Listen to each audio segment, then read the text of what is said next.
Hi guys, collective reading tayo ngayon. Tingnan natin kung naiisip ka pa ba ng person mo, okay? Hindi halos lahat makaka-resonate ha. Piliin nyo na lamang, ayan. Pasensya na utal ako. Naiisip ka pa ba ng person mo? At anong plano niya sa'yo? Ayan. Give me the message. Naiisip ka pa ba ng person mo? At anong plano niya sa'yo? Pwede kayong maglagay ng tanong dyan sa comment section, okay? Para sa susunod itanong natin kung ano yung gusto nyong i-topic. Give me the message. Naiisip ka pa ba ng person mo?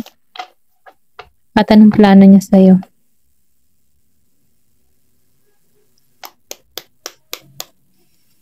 Naiisip ka pa ba ng person mo? At anong plano niya sa'yo? Oo, 8 of Swords. Talagang iniisip ka nito, okay? Nasaktan to kaya iniisip ka nito. Okay? Meron ditong Gemini, Aquarius, and Libra. Okay. Give me more information. Naisip ka ba ng person mo? At anong plano niya sa'yo?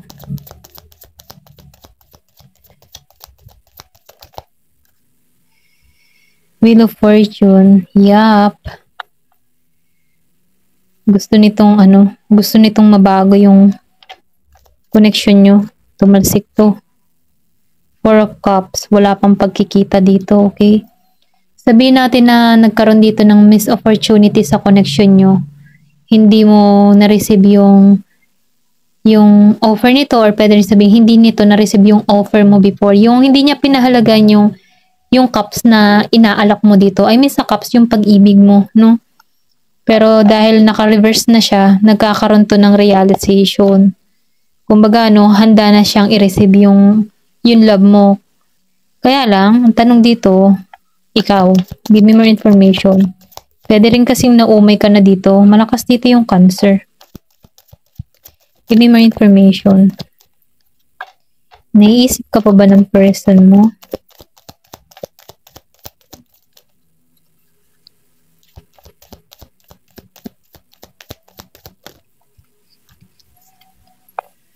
The Emperor reverse. Aries energy. Okay? Itong person mo nakikita ko dito, naiisip ka nito. Dito sa 8 of Swords. Gusto nito magkaroon ng magandang kapalaran or maging mapalad yung sitwasyon nyo. Okay? Ito yung hinihiling niya. Magkaroon ng renewal. Kumbaga, itong tao nito, bumalik gusto niyang bumalik. Kita mo naman yung U-turn. Gusto nitong bumalik. Imbis na magdire-diretso, gusto niyang bumalik. Ito lang nakikita ko. Kasi meron dito, sabihin natin, cautious, okay?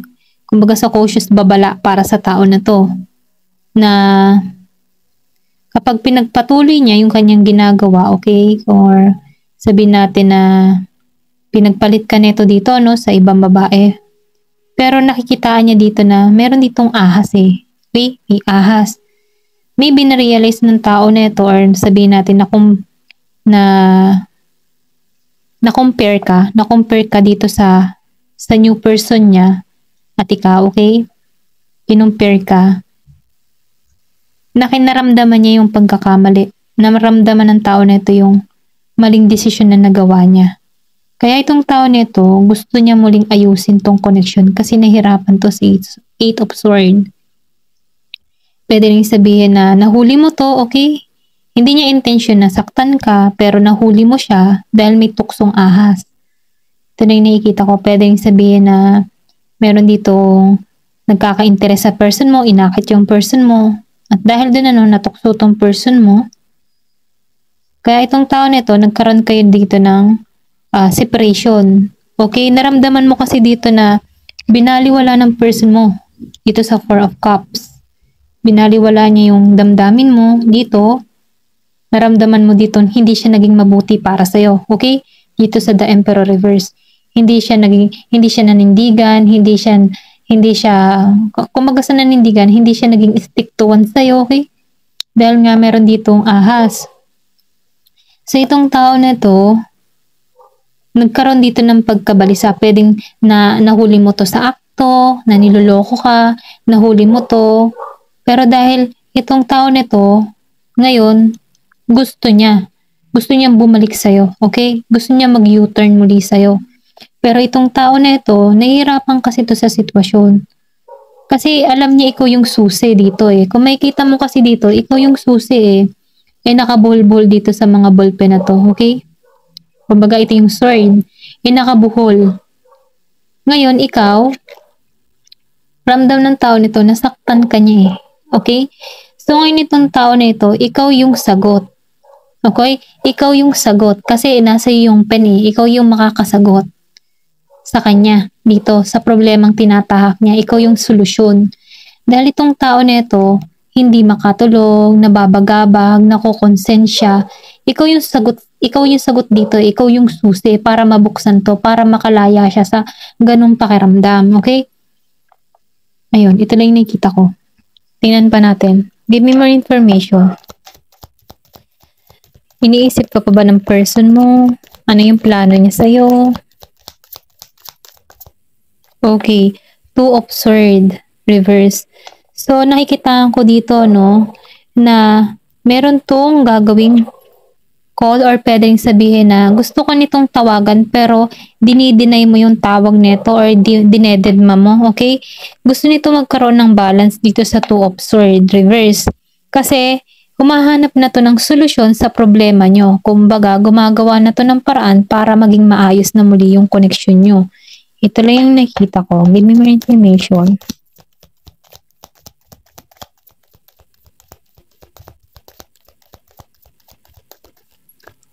Then, Queen of Swords. Kaya lang dito, no, kailangan niya ditong maging matalino or pwede rin sabihin, ikaw yung nasa energy nito. Gemini, Aquarius, and Libra. Kasi marami ka nang natutunan dito, marami ka nang natuklasan, marami ka nang ginagawang hakbang para sa sarili mo. Sinusunod mo na dito yung intuition mo, yung inner voice mo. Sinusunod mo na yung iyong gabay dito. Kasi marami kang natutunan or marami kang natutunan sa connection na to eh. Kung bakit ka nagiging matalino sa panahon ngayon, sa mga desisyon na gagawin mo, alam mo na kung ano yung gusto mo. Ito na yung nakikita ko dito, no? Merong mensaheng parating sa'yo. Give me more information. Kasi nakikitaan ko dito, natuto kang ikap yung mga tao na hindi na dapat sa'yo or sabihin natin, natuto ka ng tanggalin yung person mo. Okay, natanggap mo na dito. Nagkaroon ka na ng talino eh. Kaya mo na siyang mawala sa buhay mo. Okay? Give me more information. Ano pa yung mensahe? Seven of Cups. So, nakikita ko rito na ikaw, nagkakaroon ka na dito ng maraming option. Mas priority mo yung bagong experience, meron nang pumupukaw sa attention mo. Ito lang yung nakikita ko. Kaya lang, pinag-iingat ka pa rin dito, no? Kung ano talaga yung pipiliin mo ditong landas, okay? Kasi meron din ditong ahas, kaya pinag-iingat ka dito na sundin mo yung intuition mo. Kung meron ka mga manliligaw na bago, meron ka or pwedeng kung meron ka manliligawan na tao, ano, sundin mo yung intuition mo. Manalangin ka, okay? Kasi dahil sa mga choices nito, meron pa rin ditong mga hindi kaaya-aya, okay, na magiging resulta. Pero ganun pa man, no, meron pa rin ditong magagandang parating. Pero syempre, nasa iyo yung desisyon kung alin or kung sino yung papapasukin mo sa buhay mo, okay? Give me more information. Ano pa yung mensahe sa'yo? Meron dito yung Scorpio, Cancer, and Pisces. Give me the message.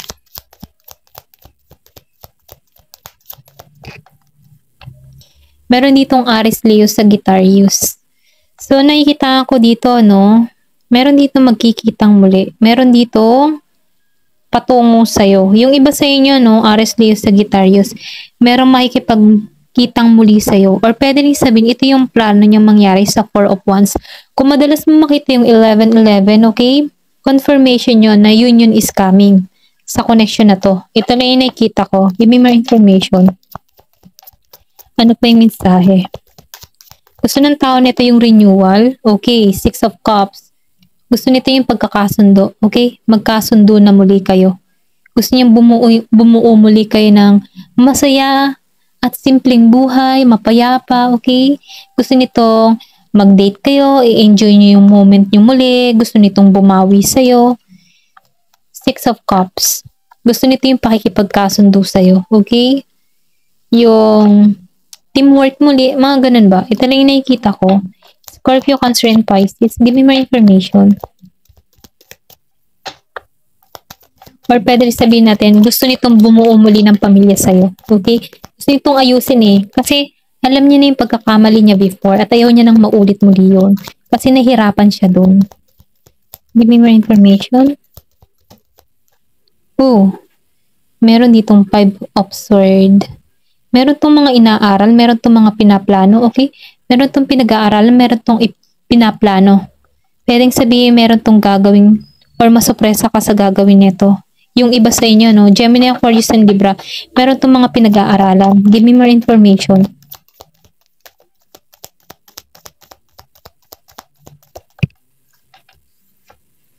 Oh, the Devil. Okay, yun nga lang. May pagka-obsess talaga to eh. Okay, pwedeng sabihin na may pinaplano siya para sa'yo, okay? Para makontrol ka muli. Kasi alam ng tao nito na wala na siyang control sa'yo eh. Kaya meron tong mga naiisip na something na hindi ka makawala sa kanya. Makontrol ka ulit. Kasi meron tong addiction, okay? Pwedeng sabihin natin addict siya sa'yo, or meron tong mga ugali na hindi hirapan siyang pakawalan, or hirapan siyang ihil yun, yung mga bad habit niya, mga ganun ba? Give me more information. Capricorn energy. Give me more information. So, meron ka ditong 9 of Cups. Scorpio, Cancer, and Pisces. Nafe-feel ko dito eh, na-reject mo to eh. Ito lang yung nakikita ko. Hindi mo makita dito yung pang long term, o sabihin natin na dahil meron ditong devil energy, pwedeng i-reject mo tong tao na ito kasi hindi mo makita yung pagbabago sa kanya. Or pwede rin sabihin mabasa mo tong tao na to. Okay? Maramdaman mo, makutuban mo to. Give me more information.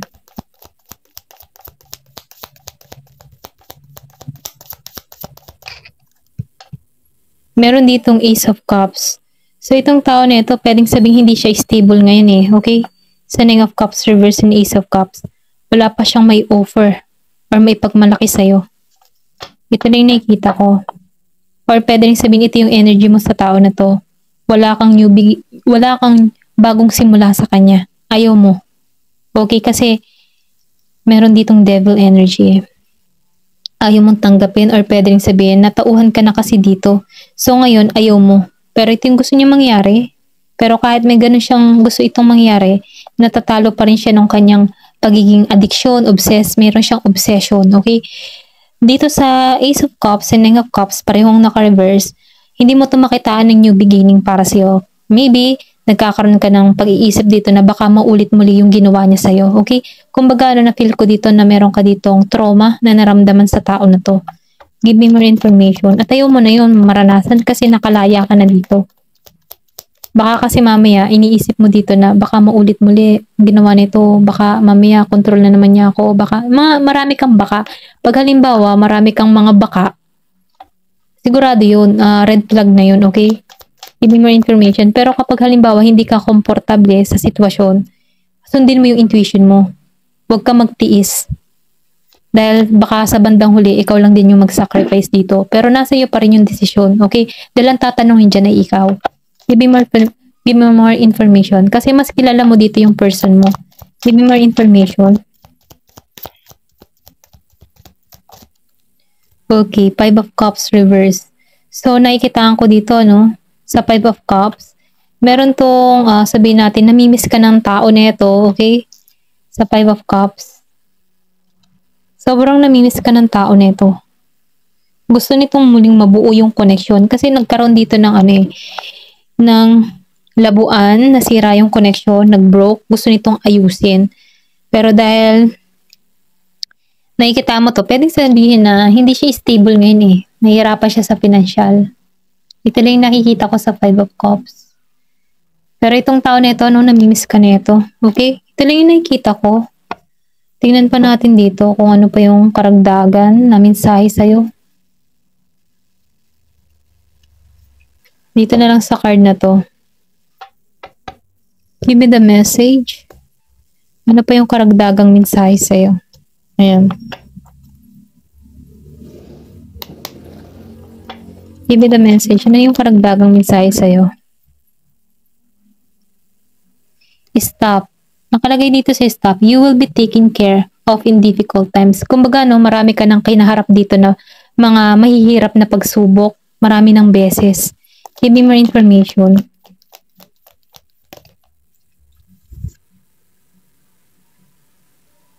So, sinasabihan ka dito, magtiyaga ka at ma-overcome mo lahat ng mga problemang tinatahak mo. Kung meron ka mga problemang tinatahak mo, magtiyaga ka lang. Kasi temporary situation lang tong nararanasan mo, okay? Give me more information.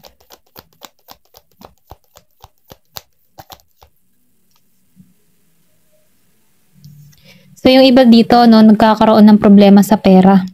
May kinakaharap na problema sa pera.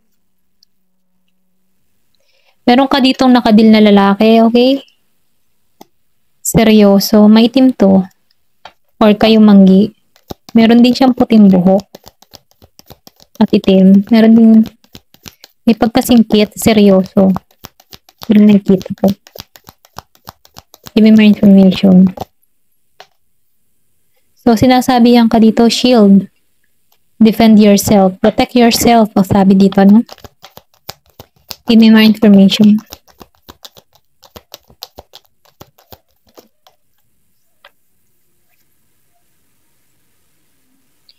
Meron ditong new opportunity na parating sa'yo.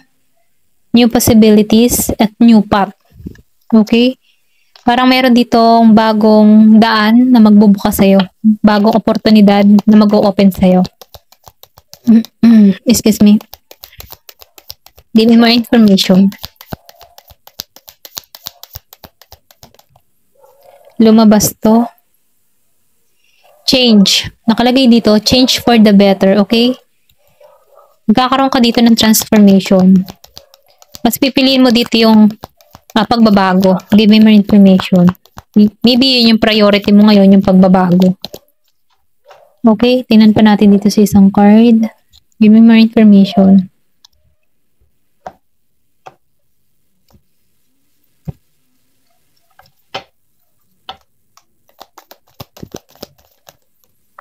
Wow, okay. Meron ka ditong coins. Money is coming your way. Rainbow. The most difficult part of situation is over. Okay, matatapos na. Lahat ng mga, dito sa stop, marami ka kasi ditong kinaharap na problema. Hindi ka nawala ng pag-asa dito sa rainbow, kaya matatapos na to. So, nakikitaan ko dito na meron ka ditong tapat na mga kaibigan na sumusuporta sa'yo. Someone is living your life, okay? Kumbaga, tatanggalin mo yung tao sa buhay mo or someone, or meron ditong taong umalis sa buhay mo. Kung inalisan ka ng tao nito, or halimbawa, inalisan ka nito ng walang paalam, tapos babalik muli sa'yo, parang parang hindi yung katanggap-tanggap, Kumbaga, pero syempre, nasa iyo pa rin ang desisyon, Meron ditong rabbit. Meron ditong tao na masyadong mahilig sa sexual, okay? Pwede rin sabihin na person mo, okay? Year of the rabbit. Give me more information. Mas priority niya yung sexual matter. Mahalaga sa kanya yung pangangailangan niya. Maybe pag kayo nagtatalo or nahuhuli mo at malayo kayo sa isa't isa, lagi niyang isinasabi sa'yo yung kanyang pangangailangan. Okay? Give me more information. Give me the message. Meron ditong barrel. So, nakikitaan ko dito na yung iba sa inyo, merong kulang sa kanyang buhay, pag-ibig. Give me more information. Pera, okay, yung iba. Patas kang babae dito, okay? You're a fair woman. Meron ditong blonde hair, white hair, and gray. Patas siya. Patas siyang babae. Kung ikaw man to, patas ka. Patas kang tumingin. Give me more information. Last. Meron ka ditong last. Family wishes come true. Kung ano man yung hiling mo, matutupad ito. Okay? Ayan, hanggang dito na lamang po. Thank you for watching. Love and peace.